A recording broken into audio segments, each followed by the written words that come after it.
नमस्कार दोस्तों, आप देख रहे हैं संदीप कुमार के साथ द विशेष समाचार डिजिटल अब बनारसी अंदाज में हिंदी वर्जन।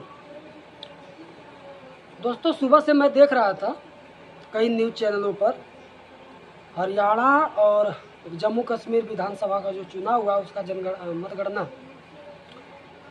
वहाँ पे हरियाणा में लगभग क्लियर है कि वहाँ बीजेपी की सरकार बन रही है और जम्मू कश्मीर का भी लगभग वही तय हो जाएगा, तो बता देंगे आप लोगों को। हरियाणा की कुछ खास चीज़ें मैं आप लोगों से शेयर करूंगा। पहली वीडियो में भी मैं बताया था कि वहाँ पे 4-4 गठबंधन है। अब किसी पार्टी में इतनी क्षमता ही नहीं रह गई है कि वो अकेले लड़े, अकेले दम पर चुनाव लड़ करके और अपनी सरकार बना ले।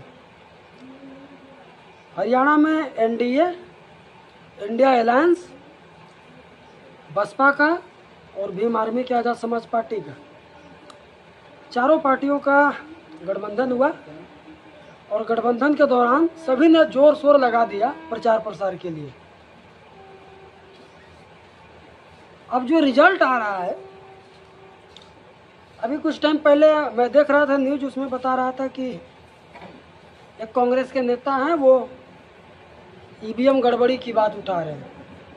जब केंद्र सरकार में जो चुनाव हो रहा था, तो वो जब चुनाव हुआ तब वो ईवीएम के बारे में नहीं बात की, अब उनको ईवीएम गड़बड़ दिख रही है। ये बराबर होता है, जब विपक्षी हारने लगते हैं, उनकी सीटें कम हो जाती हैं, तो उनको ईवीएम गड़बड़ दिखाई देने लगती है और जो जीतता है वो उनको गलत दिखाई देने लगता है।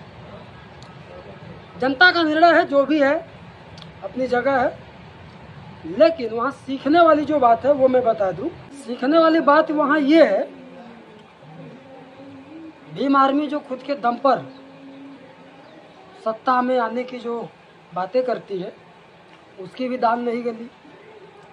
बसपा ने भी काफ़ी प्रयास किया, उसकी भी दान नहीं गली। प्रयास हो रहा है।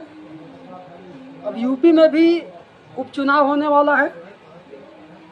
देखते हैं कि हरियाणा और जम्मू कश्मीर के चुनाव से यूपी पर क्या असर पड़ता है।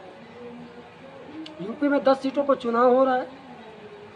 बसपा भी दमखम से लड़ रही है, आसपा भी लड़ रही है, बीजेपी कांग्रेस भी लड़ रही है, सपा भी लड़ रही है। तो अब यहाँ की स्थिति क्या होगी? अब चुनाव बीत चुका है हरियाणा और जम्मू कश्मीर का, अब यूपी बचा है और इसके बाद 2025 में बिहार होगा और अभी झारखंड की तैयारी चल रही है। आपको क्या लगता है कि हरियाणा और जम्मू कश्मीर के चुनाव से यूपी के उपचुनाव पर क्या असर पड़ेगा? कमेंट बॉक्स में आप लोग जरूर बताएं। साथ ही बहुजन समाज से जुड़े हुए लोग, जो खास करके बहुजन राजनीति में सक्रिय रहते हैं, उन लोगों से एक सवाल है कि भीम आर्मी और बसपा दोनों पार्टियां अगर गठबंधन में होती हरियाणा में, तब क्या स्थिति होती? और दोनों गठबंधन में नहीं है, अलग अलग पार्टियों से गठबंधन कर ली है, तब क्या स्थिति है? और इसका असर आने वाले भविष्य में यूपी के चुनाव पर, यानी 2027 के चुनाव पर और उपचुनाव पर क्या पड़ेगा?